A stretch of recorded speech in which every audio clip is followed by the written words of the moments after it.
नमस्कार दोस्तों, मैं सौरभ जीएस दुनिया में आप सबका स्वागत करता हूं। हम लोग यूपीपीएससी आरओ एआरओ री एग्जाम की तैयारी कर रहे हैं जिसकी डेट 22 तारीख है। और आज हम लोग पॉलिटी के प्रीवियस ईयर क्वेश्चंस को उसके कुछ नोट्स को हम लोग देखेंगे यहाँ पे। तो आइए हम देखते हैं क्या है भारत का संवैधानिक विकास। भारत का जो संवैधानिक विकास हुआ था किस प्रकार से हुआ था, इसको हम लोग यहाँ पर डिस्कस करेंगे। तो भारत का संवैधानिक विकास को दो भागों में विभाजित किया गया था। पहला भाग था ब्रिटिश ईस्ट इंडिया कंपनी के अंतर्गत पारित अधिनियम। तो जो पारित अधिनियम थे 1773 से लेकर के 1853 के बीच में। दूसरी जो बात की गई थी ब्रिटिश ताज के अंतर्गत पारित अधिनियम। ब्रिटिश का जो ताज के अंतर्गत पारित किया 1858 से लेकर के 1947 के बीच में है। तो आइए इसमें देखते हैं। पहली बात इसमें यह बताई गई है, सबसे पहला है कि 1773 के रेगुलेटरी एक्ट के द्वारा बंगाल के गवर्नर को बंगाल का गवर्नर जनरल बंगाल का गवर्नर जनरल पद नाम दिया गया। उसकी सहायता के लिए 4 सदस्यीय कार्यकारी परिषद का गठन किया गया जिनका कार्यकाल 4 वर्ष रखा गया। इस एक्ट के अनुसार वॉरेन हेस्टिंग प्रथम गवर्नर जनरल तथा फ्रांसिस क्लेवरिंग मॉनसन और बारवेल काउंसिल के सदस्य नियुक्त हुए। सपरिषद गवर्नर जनरल को बंगाल में फोर्ट विलियम की प्रेसिडेंसी के सैनिक एवं असैनिक शासन का अधिकार दिया गया। कुछ विशेष मामलों में मद्रास और बंबई की प्रेसिडेंसियों का अधीक्षण भी करना था। इसके तहत क्या है, इस एक्ट के तहत कलकत्ता में 1744 ईस्वी में एक उच्चतम न्यायालय की स्थापना की गई जिसमें मुख्य न्यायाधीश तथा 3 अन्य न्यायाधीश थे। कंपनी के कर्मचारियों पर निजी व्यापार करने तथा भारतीयों के उपहार लेने पर प्रतिबंध था। अगला पॉइंट है, ब्रिटिश सरकार ने कोर्ट ऑफ डायरेक्टरेट यानी कंपनी की गवर्निंग बॉडी के माध्यम से कंपनी पर नियंत्रण स्थापित किया। पिट्स इंडिया एक्ट 1784 द्वारा कंपनी के राजनीतिक और व्यापारिक कार्यों का पृथक्करण किया गया था। मतलब पिट्स इंडिया एक्ट के माध्यम से जो है जो कंपनी थी उसके राजनीतिक और व्यापारिक कार्यों को जो है पृथक्करण किया गया था। आइए अगला प्रश्न यहाँ पे देखते हैं। इस एक्ट के निर्देशक मंडल में कंपनी के व्यापारिक मामलों के अधीक्षण की अनुमति दी गई, परंतु राजनीतिक मामलों में प्रबंध के नियंत्रण बोर्ड का गठन किया गया। व्यापारिक मामलों के अधीक्षण की अनुमति दी गई। ठीक, मतलब कंपनी का जो व्यापारिक मामला ट्रेड का मामला होगा उसको कौन देखेगा, उसको ये मंडल जो है देखेगा। इसके लिए बोर्ड ऑफ कंट्रोल का गठन किया गया। 1786 की अधिनियम द्वारा गवर्नर जनरल को विशेष परिस्थितियों में अपने परिषद के निर्णय को निरस्त करने तथा लागू करने का अधिकार प्रदान किया गया। मतलब 1786 का जो अधिनियम था उसमें गवर्नर जनरल को एक विशेष स्थिति में उसको ये दे दिया गया कि कोई भी निर्णय वो किसी भी निर्णय को निरस्त कर सकता है और किसी भी अधिनियम को लागू कर सकता है। फिर अगला पॉइंट देखते हैं, गवर्नर जनरल को प्रधान सेनापति की शक्तियां प्रदान। मतलब जो गवर्नर जनरल था उसको मेन जो सेनापति का प्रमुख था उसकी शक्तियां प्रदान की। ये दोनों अधिकार सर्वप्रथम लॉर्ड कॉर्नवालिस ने प्राप्त किया।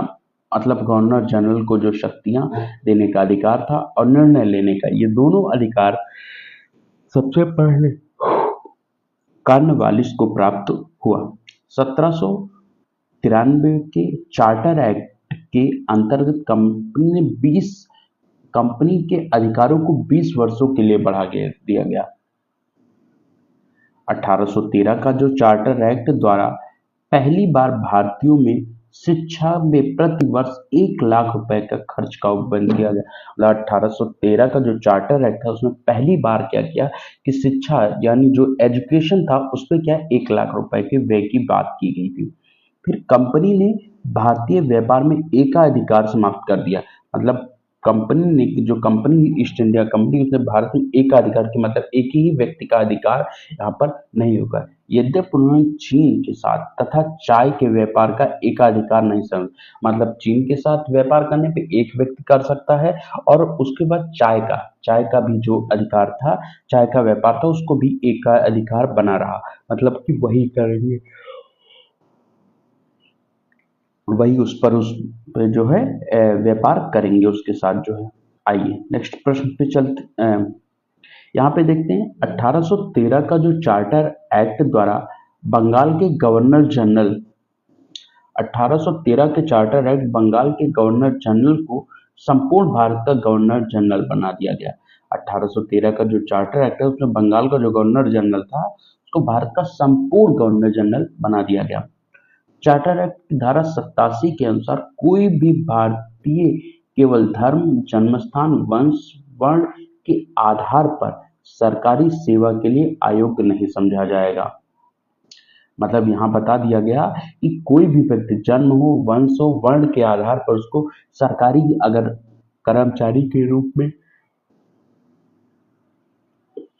आना है तो उसको अयोग्य नहीं माना जाएगा। देश की शासन प्रणाली केंद्रीयकरण कर दिया गया। अच्छा, पहला इसमें क्या था? लॉर्ड विलियम बेंटिंक भारत के प्रथम गवर्नर जनरल थे। कंपनी के समस्त व्यापारिक कार्य समाप्त कर दिए गए तथा भविष्य में उसे केवल राजनीतिक कार्य ही करना था। व्यापारिक कार्य उसके समाप्त कर भविष्य में राजनीतिक कार्य करना था। गवर्नर जनरल की परिषद में एक कानूनी सदस्य, चौथा सदस्य सम्मिलित किया गया। सर्वप्रथम मैकाले को कानूनी सदस्य के रूप में शामिल किया गया। इसी एक्ट के तहत सब परिषद गवर्नर जनरल को पूरे भारत के लिए कानून बनाने का अधिकार प्रदान किया गया। इसी एक्ट में नियुक्तियों के लिए योग्यता संबंधी मानदंड अपनाकर भेदभाव को समाप्त किया गया। ठीक है, आइए अगला। और 1853 के चार्टर द्वारा विधायी शक्तियों को कार्यपालिका की शक्तियों से पृथक करने की व्यवस्था की गई। 1853 का जो चार्टर एक्ट था उसमें जो विधायी शक्तियां थी, विधायी शक्तियों को जो है चार्टर की जो शक्तियां था पृथक करने का व्यवस्था की गई।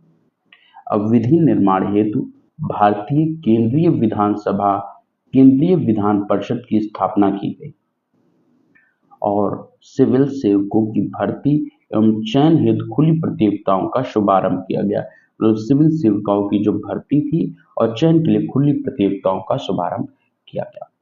तो इसी के ये जो कुछ नोट्स थे, अब इस पे कुछ हमारे प्रश्न हैं, इनको हम लोग इन प्रश्नों को देखेंगे।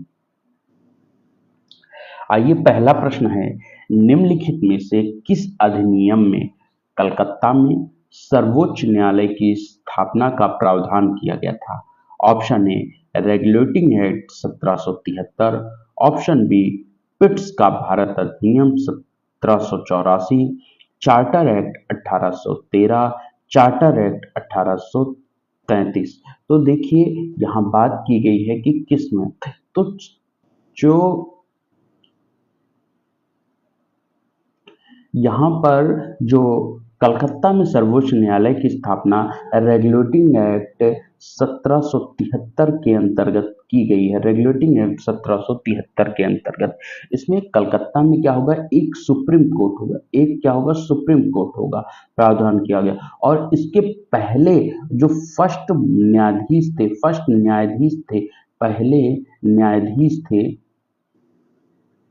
इसके जो पहले न्यायाधीश थे वो कौन थे? एलिजा एम्पे। ये क्या थे? एलिजा एम्पे। ये पहले इसके जो है न्यायाधीश थे। पहले इसके न्यायाधीश कौन थे? एलिजा एम्पे थे जो है। ठीक है ना।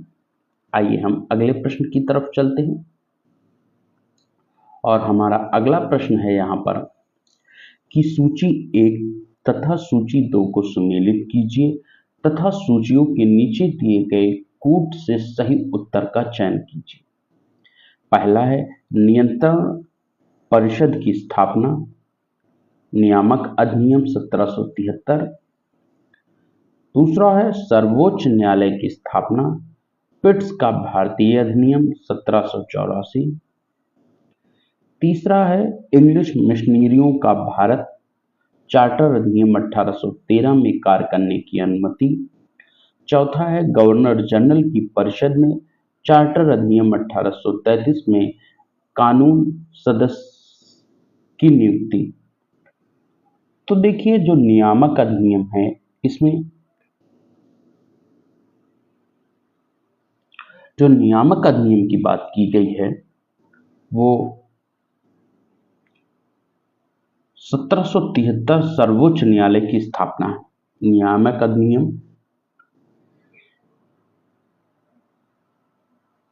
नियामक अधिनियम में जो बात की गई 1773 में या एक में नियंत्रण की परिषद की जो स्थापना की गई है वो किसमें है? वो पिट्स का भारतीय अधिनियम 1784। पिट्स का भारतीय अधिनियम 1784 में बात की गई। सर्वोच्च न्यायालय की जो स्थापना की बात की गई है वो नियामक अधिनियम के अंतर्गत की गई है। इंग्लिश मिशनरियों का भारत में उदय, ये चार्टर अधिनियम 1813 में कार्य करने की गई है। एंड गवर्नर जनरल की जो परिषद है वो चार्टर अधिनियम 1833 की कानूनी सदस्य की नियुक्ति है। तो इसका राइट आंसर जो होगा बी होगा 2, 1, 3, 4। आइए अगले प्रश्न की तरफ चलते हैं। निम्नलिखित में से किससे किसने भारत में अंग्रेजी शिक्षा की नींव पड़ी? 1813 का चार्टर एक्ट, फिर general committee of public instruction 1823, और तीसरा है पाच्यविद एवं आंग्ल विद विवाद। तो इसमें पहला ऑप्शन केवल 1 और 2, दूसरा ऑप्शन केवल 2, तीसरा ऑप्शन केवल 1 और 3 और चौथा ऑप्शन केवल 1 और 2। तो इसमें जो है जो ईस्ट इंडिया कंपनी ने जो ओरिएंटल शिक्षा को प्रचलित प्रणाली को क्या किया था? हतोत्साहित किया था। पश्चिमी शिक्षा और अंग्रेजी भाषा को बढ़ावा दिया गया। जो इसमें 1813 का चार्टर अधिनियम में भारत में शिक्षा के प्रसार के लिए प्रतिवर्ष 1 लाख रुपए की बात की गई थी। 1813 के चार्टर एक्ट में शिक्षा के लिए 1 लाख रुपए प्रतिवर्ष की बात की गई थी। 1823 में जो है वो जनरल कमेटी का गठन किया गया था जिसकी जिम्मेदारी थी कि शिक्षा के लिए 1 रुपए देना। और जो प्राच्यविद है, भारत में आंग्ल शिक्षा के लिए समर्थकों नेता ट्रेवलियन और एसटी प्रिंसेप पाच्य शिक्षा के समर्थक थे। तो यहाँ पर ये तीनों के तीनों जो ऑप्शन है ये तीनों ही ऑप्शन क्या है? सत्य है। 1, 2 और 3 ये तीनों ऑप्शन क्या है? सत्य है। तो आइए अगले प्रश्न की तरफ चलते हैं। किस अधिनियम के द्वारा ब्रिटिश संसद ने चाय और चीन के साथ व्यापार को छोड़कर ईस्ट इंडिया कंपनी के साथ भारत के साथ व्यापार की एकाधिकार को समाप्त कर दिया था? 1813 का चार्टर अधिनियम, 1833 का चार्टर अधिनियम, 1853 का चार्टर अधिनियम और 1873 का चार्टर। तो इसका राइट आंसर होगा 1813 के चार्टर अधिनियम के माध्यम से ब्रिटिश संसद ने क्या किया था? ब्रिटिश संसद ने चाय और चीन के साथ व्यापार को छोड़कर ईस्ट इंडिया कंपनी के भारत के साथ व्यापारिक जो इसका एकाधिकार था उसको समाप्त कर दिया था।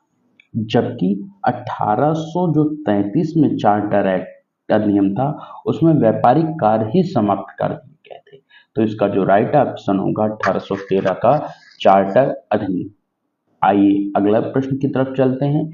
किस अधिनियम ने भारतवासियों को अपने देश के प्रशासन में कुछ हिस्सा लेना संभव बनाया?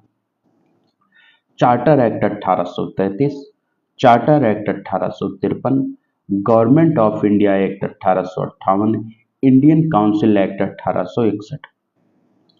तो चार्टर एक्ट 1833 के अंतर्गत धाराओं में सबसे महत्वपूर्ण संख्या जो 87 थी, जिसमें यह कहा गया कि किसी भी भारतीय अथवा क्राउन को देशज में प्रजा को धर्म, जन्मस्थान, वंशानुक्रम, वर्ग तथा इनमें से किसी एक कारणवश कंपनी के अधीन किसी स्थान, पद अथवा सेवा के अयोग्य नहीं माना जा सकेगा। तो इसका जो राइट आंसर होगा यहाँ से है 1833 का चार्टर एक्ट। ठीक, तो यहीं पे हमारे ये पॉलिटी के क्वेश्चन समाप्त होते हैं। आगे फिर हम लोग ब्रिटिश राज के शासनाधीन पारित अधिनियम के साथ मिलेंगे आप लोग के साथ। इसी के साथ यहीं पे वीडियो समाप्त होती है। थैंक यू, नमस्कार।